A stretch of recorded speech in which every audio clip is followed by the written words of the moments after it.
बोने के जूते। मूंगी एक मोची था। उसकी दुकान गांव में थी।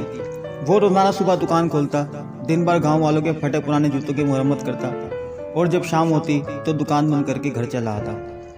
क्योंकि वो बहुत गरीब था, इसलिए उसकी दुकान नहायत टूटी फूटी हालत में थी। उसके पास इतने पैसे ही नहीं थे कि उसकी मरम्मत करवा सकता। बारिशों में उसकी छत टपकने लगती और दुकान में मौजूद सामान भीग जाता। उसने सोच रखा था कि जैसे ही उसके पास कुछ पैसे जमा होंगे वो सबसे पहले दुकान की मरम्मत कराएगा। एक रोज सुबह जब अपनी दुकान पर जाने के लिए बेदार हुआ तो उसकी बीवी लाली बोली, लकड़ियाँ ख़त्म हो गई हैं, मैं आटा गूंद कर रखती हूँ, तू जल्दी से लकड़ी वाले से मुझे लकड़ी ला दे ताकि मैं नाश्ता बनाऊँ। मूंगी ने दो छक्के मुंह पर पानी के मारे और गांव के लकड़ियों की टाल की जानिब रवाना हो गया। जब वो लकड़ियों के टाल पर पहुंचा तो वो बंद थी। उसके पड़ोस में भूसे वाले की दुकान थी। भूसे की दुकान का मालिक मूंगी का दोस्त था। उसने बताया कि टाल वाला कल शहर गया था और आज दोपहर तक वापस आ जाएगा।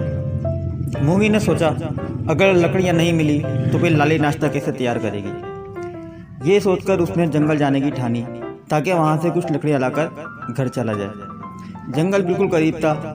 वो जंगल की तरफ चल पड़ा। उसके पास कुल्हाड़ी तो नहीं थी कि वो लकड़ियां काटता, इसलिए जंगल में पहुंचकर उसने बहुत सारी खुश्क झाड़ियाँ जमा कर ली। फिर उनका गट्टा बनाया और इस गट्टे को उठाकर घर की तरफ चल दिया। अभी वो थोड़ी दूर ही गया था कि सामने से उसको एक नन्हा मुन्ना बोना आता दिखाई दिया।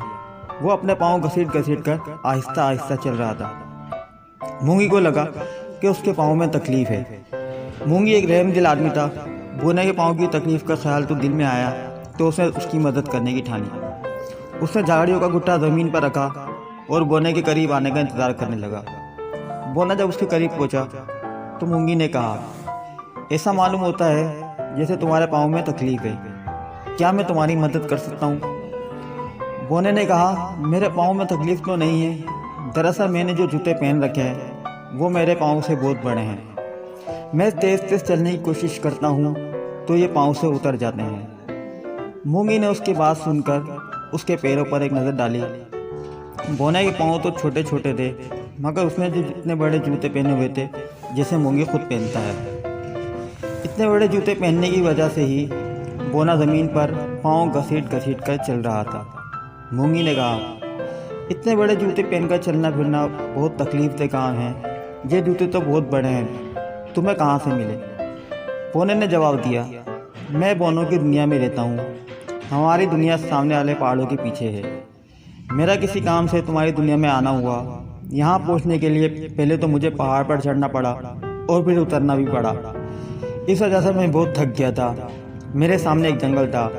जंगल में पहुँचकर थोड़ा आराम करने की गर्ज से मैं एक दरख्त की ठंडी छाँव में घास पर लेट गया। अपने जूते उतार कर मैंने अपने करीब ही रख दिए। मेरी थोड़ी देर के लिए आँख लग गई थी। जब मैं सोकर उठा तो मेरे जूते गायब थे। मैंने घबरा कर इधर उधर देखा। मेरी नज़र सामने दरख्त पर बैठे एक बहुत बड़े बंदर पर पड़ी। वो दांत निकालकर मुझे देख रहा था और उसने मेरे जूते पहने हुए थे। मैं उसकी तरफ लपका तो वो दरख्तों की शाखों पर झूलता हुआ गायब हो गया। मैं बहुत परेशान था। जंगल में जहाँ बजा कांटे और छोटी छोटी कंकरियाँ पड़ी हुई थी। मैं बगैर जूतों के इन पर चल नहीं सकता था, लेकिन मजबूरी थी। मैंने अपना सफ़र फिर शुरू किया। अभी मैं थोड़ी दूर ही गया था कि एक जगह मुझे झाड़ियों पे ये जूते पड़े नजर आए।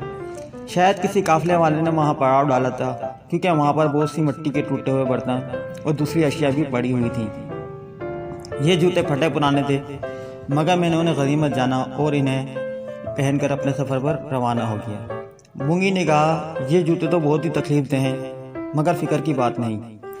तुम मेरे साथ चलो, मैं जूते बनाता हूँ। आज मैं अपना काम नहीं करूँगा, तुम्हारे लिए सुबह और खूबसूरत से जोड़े बनाऊँगा। उन्हें पहनकर तुम आराम महसूस करोगे।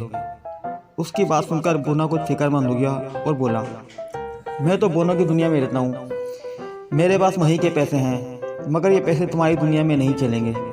ये कहकर बोने ने अपनी जेब में हाथ डालकर बोनों की दुनिया के पैसे निकालकर मूंगी को दिखाए।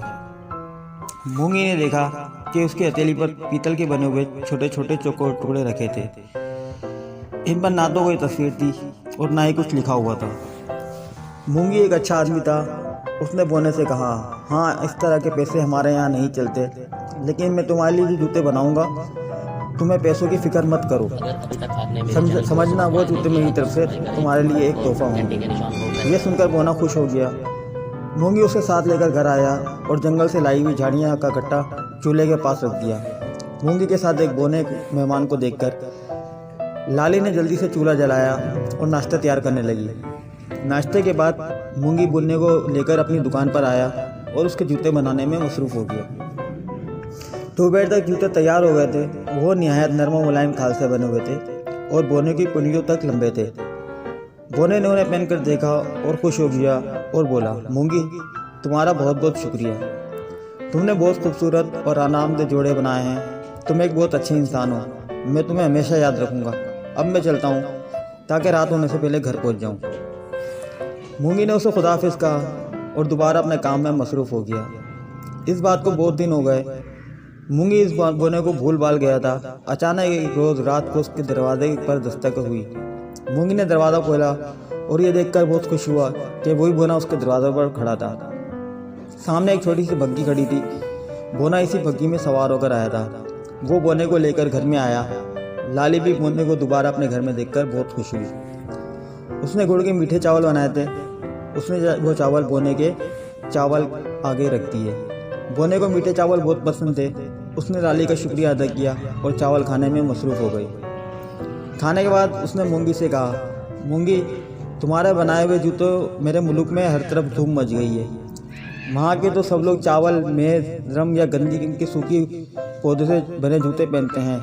ऐसे शानदार चमड़े के बने हुए खूबसूरत जूते उन्होंने कभी नहीं देखे थे। उन जूतों की खबर शाही महल में भी पहुंच गई है। हमारे बादशाह ने मुझे तुम्हारे पास भेजा है और कहा है कि तुम उनके मलका के और उनके बच्चों के जूते बनाओगे, इसलिए मैं तुम्हारे पास आया हूँ। बस अब चलने की तैयारी करो। हमारा बादशाह इस काम का तुम्हें बहुत सा इनाम देगा। बोने की बातें सुनकर मूंगी को बहुत खुशी हुई। उसने कहा, हाँ, ज़रूर ज़रूर, मैं ज़रूर तुम्हारे साथ चलूँगा। इसी बहाने मैं बोनों की दुनिया भी देख लूँगा। सुना है बोनों की दुनिया बहुत खूबसूरत है। सब लोग बहुत प्यार मोहब्बत से रहते हैं। मूंगी, तुमने ठीक सुना है। हमारी दुनिया के लोग बहुत अच्छे हैं, बिल्कुल तुम्हारी और तुम्हारी बीवी की तरह। तुमने भी तो मेरे साथ बहुत अच्छा सलूक किया था।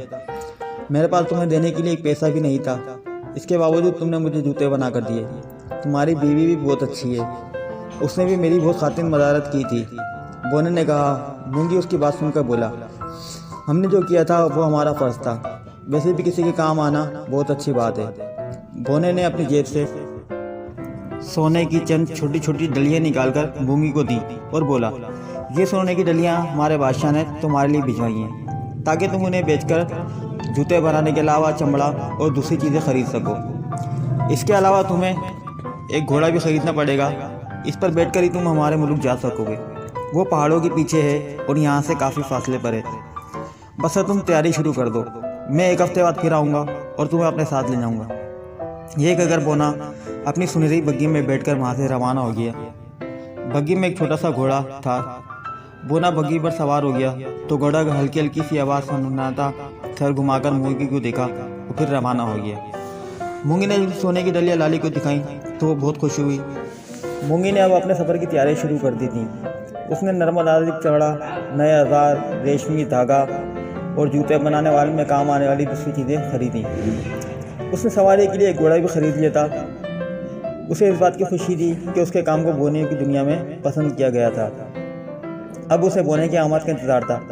आखिर खुदा खुदा करके एक हफ्ता गुजरा और एक सुबह बोना अपनी बग्घी में सवार होकर उसके घर आ पहुंचा।